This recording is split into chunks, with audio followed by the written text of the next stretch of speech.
వాళ్ళకి ఇవ్వాల్సిన ప్రొవైడ్ చేయాల్సిన అన్ని ఫెసిలిటీస్ ఇవ్వాలి కాబట్టి ప్రత్యేకంగా సీసీటీవీస్ కెమెరాస్ గురించి కానీ డ్రోన్స్ గురించి కానీ అదేవిధంగా ఇప్పుడు మనకి ఈగల్కి సపరేట్గా ఫండ్ అలొకేట్ చేయడం కానీ సైబర్ క్రైమ్ పోలీస్ స్టేషన్స్ ఏర్పాటు చేయడానికి కానీ వీటన్నిటికీ కూడా బడ్జెట్లోనే సానుకూలంగా స్పందించాల్సిందిగా మేము కోరుకున్నాం.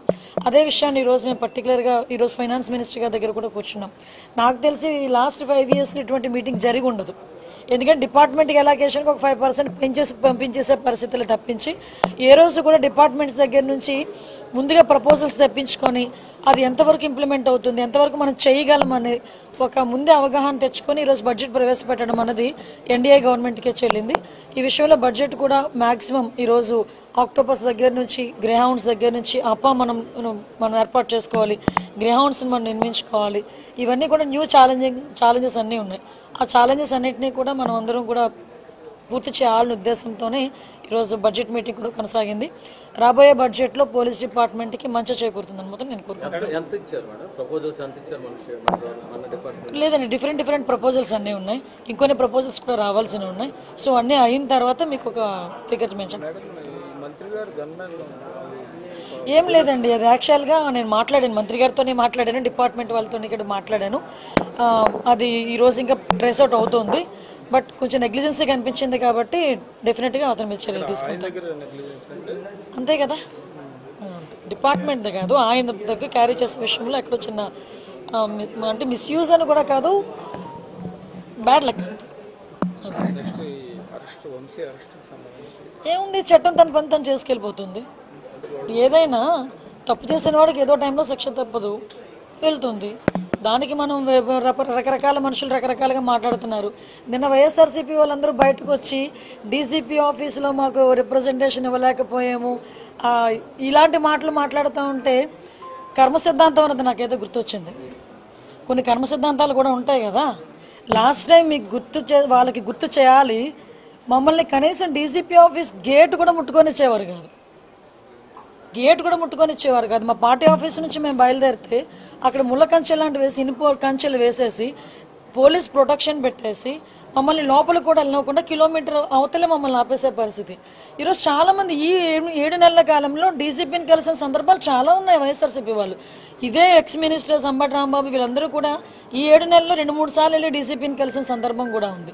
నిన్న డీజీపీ గారు ఏదో బిజీగా ఉండుంటారు, అక్కడ ఉన్న వాళ్ళకి ఇచ్చి రావాలి. దానికి ఇంత రాద్ధాంతం చేసి మళ్ళీ పైగా డీజీపీ ఆఫీస్ను కూడా అంటే వాళ్ళు బ్యాక్ ఒక్కొక్కసారి వెళ్ళి వాళ్ళ గతం కూడా ఒకసారి గుర్తు తెచ్చుకుంటూ ఉండాలి. దాన్నే కర్మ సిద్ధాంతం అంటారు. అది ఎలా మర్చిపోకూడదు, మనం మర్చిపోయిన కర్మ అనేది మర్చిపోదు కదా. అదే జరుగుతుంది. అక్రమ అరెస్ట్ వైసీపీ ఎప్పుడు అక్రమ అరెస్ట్ అంటది. మమ్మల్ని చేస్తేనేమో అవి కరెక్ట్ అరెస్టులు, ఇవేమో అక్రమ అరెస్టులు. అందులో పెట్టినవేమి సెక్షన్స్ ఒకసారి చూసుకుంటే దానికి అనుగుణంగానే కోర్టు కూడా సబ్మిట్ చేశాము. జడ్జి గారు కూడా రిమాండ్ విధించారు. ఫర్దర్గా ఏం జరుగుతుందని కోర్టులు చూసుకుంటారు. 6 నెలలు 8 నెలలు అవుతుంది కానీ చాలా కేసుల విషయంలో నిర్లక్ష్యంగా ఉన్నదన్నటువంటి ప్రధానమైనటువంటి ఆరోపణ మీ పట్ల క్యాడర్ నుంచే వస్తుంది. సోషల్ మీడియాలో పూర్తి స్థాయిలో మీకు వ్యతిరేకంగా పోస్టులు పెడుతున్నారు. మీకు విషయం ఏంటంటే ఇప్పుడు ఏదైనా చాలా జాగ్రత్తగా చేయాలండి. ఇది లా అండ్ ఆర్డర్కి సంబంధించిన విషయం, కోర్టులకు సంబంధించిన విషయం. ఒక కేసు పడింది అనుకుంటే ఆ కేసు ఎందుకు ఏ రకంగా పడింది అవన్నీ కూడా మేము కూలంకషంగా మేము చర్చించుకోవాలి. ఒక డీటెయిల్ రిపోర్ట్ ఇవ్వాలి అనుకుంటే కనుక మేము అంత స్టడీ చేయకుండా మేము ఇవ్వకూడదు. అంటే ప్రతి ఒక్క విషయంలోనే కూడా అందరికీ న్యాయం జరగాలనే కోరుకుంటున్నాము. తప్పు చేసిన వాడికి శిక్ష పడాలని కూడా కోరుకుంటున్నాం. మీరు అబ్జర్వ్ చేసుకుంటే లాస్ట్ విజయనగరం జిల్లాలో ఒక పోక్సో కేసు ఒకటి వచ్చింది. పోక్సో కేసులో 3 నెలల కాలంలోనే అతగాడికి జైలు శిక్ష పడింది. అదే విజయనగరం జిల్లాలో 6 నెలల కాలంలోనే పోక్సో కేసులో 25 ఏళ్ల జైలు శిక్ష పడిన సందర్భం కూడా ఉంది. రీసెంట్గా 10 days బ్యాక్ ఒక పోక్సో కేసులో 3 monthsలో శిక్ష పడింది. సో ఈ విషయంలో నేనేమంటానంటే పోలీస్ డిపార్ట్మెంట్ వాళ్ళు కానీ ప్రాసిక్యూషన్ వాళ్ళు కానీ ఈ ఇద్దరు కూడా కోఆర్డినేట్ చేసుకొని ఎఫ్ఐఆర్ నోట్ చేసిన దగ్గర నుంచి ఛార్జ్ షీట్ నోట్ చేసిన దగ్గర నుంచి కూడా కోఆర్డినేట్ చేసుకుని వెళ్తే శిక్ష పడే పరిస్థితులు కూడా చాలా ఎక్కువగా కనిపిస్తూ ఉంటాయి. అండ్ దానివల్ల ఎటువంటి ఇబ్బంది కూడా కలగదని నా ఉద్దేశం. అది దురదృష్టం అండి.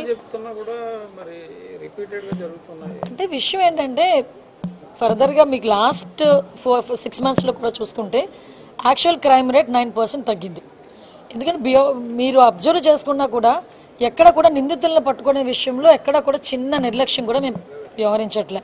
ఇమీడియట్గా 24 to 48 అవర్స్లో మేము పట్టుకుంటున్నాము. As per rule, as per police rule, as per law మేము వాళ్ళని ప్రొడ్యూస్ చేస్తున్నాం. వాళ్ళకి కూడా రిమాండ్స్ వెళ్తున్నాయి.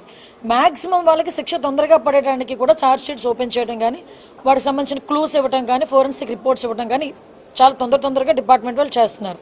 కాకపోతే 1 or 2 సిచ్యువేషన్స్ డెఫినెట్గా జరుగుతున్నాయి. ఈ రోజు చూస్తే అమ్మాయితో నేను వాళ్ళ తల్లిదండ్రులతో కూడా నేను మాట్లాడాను. అమ్మాయితో ఫోన్లో మాట్లాడడం కూడా వాళ్ళకి కొంచెం ధైర్యంగా ఉంటుందని చెప్పి ఇక్కడ నుంచి నేను అన్నమయ్య జిల్లా అమ్మాయిని ఇమీడియట్గా ఇప్పుడు బెంగళూరు కూడా షిఫ్ట్ చేశారు. మన మంత్రిగా రాంప్రసాద్ రెడ్డి గారు కూడా ఇమీడియట్గా అక్కడికి వెళ్ళారు. లోకేష్ గారు కూడా వాళ్ళతో పరామర్శించారు, వాళ్ళతో ఫోన్లో మాట్లాడారు. నేను కూడా మాట్లాడాను. ఎట్టి పరిస్థితుల్లోనే ఆ అమ్మాయి కంపల్సరీగా బతకాలి, అమ్మాయికి క్షేమంగా బయటకు వస్తుందన్న నమ్మకం మాకుంది. నిందితుడు ఎవరైనా కూడా కంపల్సరీగా యాజ్ ఎల్ యాజ్ పాసిబుల్ పట్టుకుంటాం. శిక్ష అయితే చాలా గట్టిగా కూడా ఉంటుంది. అసలు కూర్చోకూడదు, పడుకోకూడదు అవన్నీ. కానీ ఇప్పుడు కింద పడుకుంటున్నారు కదా 2 రోజుల నుంచి మరి. సో అందుకని ఆ పెయిన్ అగ్రవేట్ అయిపోయింది. అండ్ ఆయన్ని ఒకటే రూమ్లో పనిష్మెంట్ సెల్ లాగా అంటే మనం ఇంకా ఏమీ అసలు మన మీద అలిగేషన్ ఇంకా ప్రూవే అవ్వలేదు. ముందే పనిష్మెంట్ సెల్లో వేసేసి 22 అవర్స్ ఆయన్ని లాక్డ్ డోర్లో పెట్టేసి ఎవరు కలవకుండా ఒక 60 కెమెరాలు కెమెరాలు పెట్టేసి అలా చేయటము ఎవరైనా చార్లెస్ శోభరాజో లేకపోతే పెద్ద క్రైమ్స్ చేసే వాళ్ళని చూసేటట్టుగా they are taking him to that level. So అది ఇంత ఫాల్స్ కేసెస్లో అంత చేయడం అవసరం. ఇంకా ప్రూవ్ కూడా అవ్వలేదు కదా. మనం రిమాండ్ మీద కదా తీసుకొచ్చారు, ఇంకా అలిగేషన్స్ ప్రూవ్ కాలేదు కదా. మరి ఎందుకు అంత పనిష్ చేస్తున్నారు ఫిజికల్గా? అంటే ఇప్పుడే మేము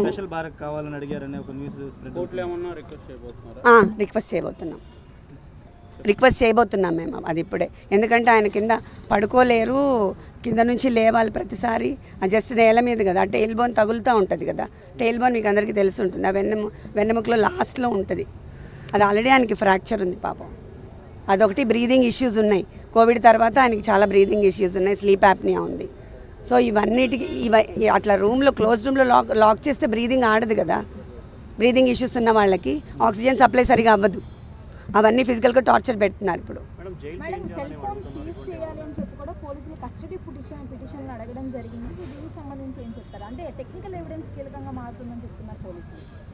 నాకు దీని గురించి ఐడియా లేదండి. సత్యవర్ధన్ అరెస్ట్ చేసి తీసుకున్నారు, స్టేషన్లోనే ఉంచారు. ఇప్పటికి వచ్చి ఎక్కడ మెజిస్ట్రేట్ ముందు కూడా హాజరుపరచలేదు. ఎలా చూస్తారు దాన్ని? అంటే ఆయన్నే కిడ్నాప్ చేశారనేది కదా కేసు. కానీ ఇప్పుడు అదే కదా చెప్తున్నాను. సత్యవర్ధన్ని మేము ఎందుకు కిడ్నాప్ చేశామంటే 20,000 కోసం అంట. అది అసలు ఏమైనా నమ్మశక్యంగా ఉందా? 2 సార్లు ఎమ్మెల్యేగా చేసి మాకు ట్రస్ట్ ఉంది, ఎన్ని కోట్లు ఖర్చు పెట్టాం, ఎంత సర్వీస్ చేసాం మేము, 20,000 కోసం చేస్తామా? అదంతా ఫాల్స్ కదా. దాన్నే ఫ్యాబ్రికేట్ చేసి ఇప్పుడు ఎక్స్టార్షన్ కింద చేస్తున్నారు. ఎందుకు సత్యవర్ధన్ని మెజిస్ట్రేట్ ముందు హాజరుపరచట్లేదు 2 రోజులు బట్టి పోలీసులు? అదే ఎందుకు చేయలేదు అనుకోవడానికి ఏముంది, అది వెరీ మచ్ ఎవిడెంట్ కదండి. ఎక్స్టార్షన్ కేసు ఫైల్ చేయడానికి వాళ్ళు అన్ని విధాలు ట్రై చేస్తున్నారు. సత్యవర్ధన్ ఒప్పుకోవట్లేదు అని తెలుస్తుంది కదా మరి. లేకపోతే వాళ్ళు సబ్మిట్ చేస్తారు కదా మెజిస్ట్రేట్ దగ్గర. దాంట్లో ఇంకా అనుకోవడానికి ఏం లేదు కదా. This is very straight. అవును అది కూడా మేము సబ్మిట్ చేస్తున్నాం ఇప్పుడు మా పిటిషన్. అవును ఇంత ఫిజికల్గా అసలు ఏమీ లేకుండా, కేర్సే లేకుండా అలా సఫర్ చేస్తున్న ఫిజికల్ థ్రెట్ ఉంది కదా మరి. తెలియకుండా ఆయన్ని పెయిన్ఫుల్గా చేసి అందరి నుంచి వేరు చేసి 22 అవర్స్ అదేంటి ఐసోలేట్ చేసి ఒకటే రూమ్లో పడేయడం అనేది ఎట్లయినా ఎలా ఉంటాం మనం అంతసేపు? ఆయన అంత పబ్లిక్లో ఉండే మనిషి. చాలా సీసీ కెమెరాలు పెట్టారని విన్నాను నేను. I don't know, I'm sorry. అదే చెప్పారు. మెంటల్గా బాగానే ఉన్నారు, ఆయన స్ట్రాంగ్ ఉన్నారు. ఆ టెయిల్ బోన్ పెయిన్ నేను కింద పడుకోలేకపోతున్నాను. అండ్ ఆల్సో ఐసోలేట్ చేసిన 22 అవర్స్ లాక్ చేసేసి నాకు బ్రీదింగ్ ప్రాబ్లంగా ఉందని చెప్తున్నారు. నో నాకు వివాంటాలో అండ్ నోవాటెల్లో కంప్లీట్గా నిన్న ఆక్యుపైడ్ అంట. సో దట్స్ వై అదొకటి ఖాళీ ఉంటే నేను వెళ్ళాను. కానీ అసలు వాళ్ళు వస్తారని కూడా నాకు తెలీదు. I'm not aware of all this. Jail అధికారులు చెప్తూ అన్ని ఫెసిలిటీస్ బాగానే ఉన్నాయి, ఎక్కడ ఇబ్బందులు ఏం లేవు, డాక్టర్లు కూడా అబ్జర్వేషన్లో ఉన్నారు. వాళ్ళు చెప్పింది నమ్ముతారా, వంశీ గారు చెప్పింది నమ్ముతారా మీరు?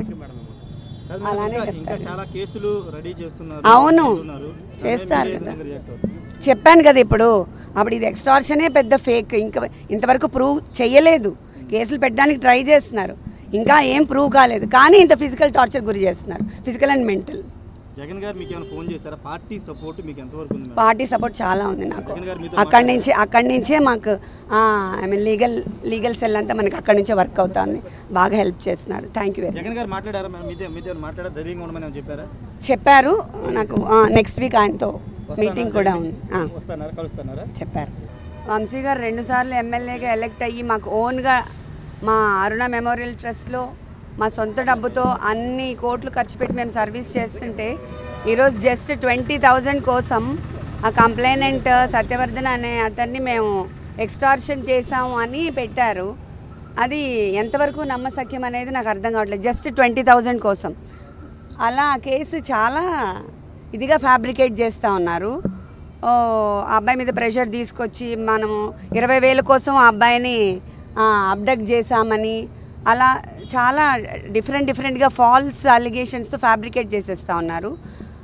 అండ్ మనము ఇక్కడ పోలీస్ థ్రెట్ ఉంది, ఐ మీన్ ఫిజికల్ థ్రెట్ ఉంది, అవన్నీ మనం చెప్పాము. ఇక్కడ వంశీ గారికి ఆ టెయిల్ బోన్ ఫ్రాక్చర్ ఉంది, అందరికీ తెలుసు. కొన్ని బ్రీదింగ్ ఇష్యూస్ అవన్నీ ఉన్నాయి. అయినా ఆయన్ని పనిష్మెంట్ సెల్ లాగా 22 hours ఒక రూమ్లో పెట్టేసి ఎవరు రాకుండా ఎవరితో కాంటాక్ట్ లేకుండా అలా చేస్తున్నారు. ఇప్పుడు ఆయనకి బ్రీదింగ్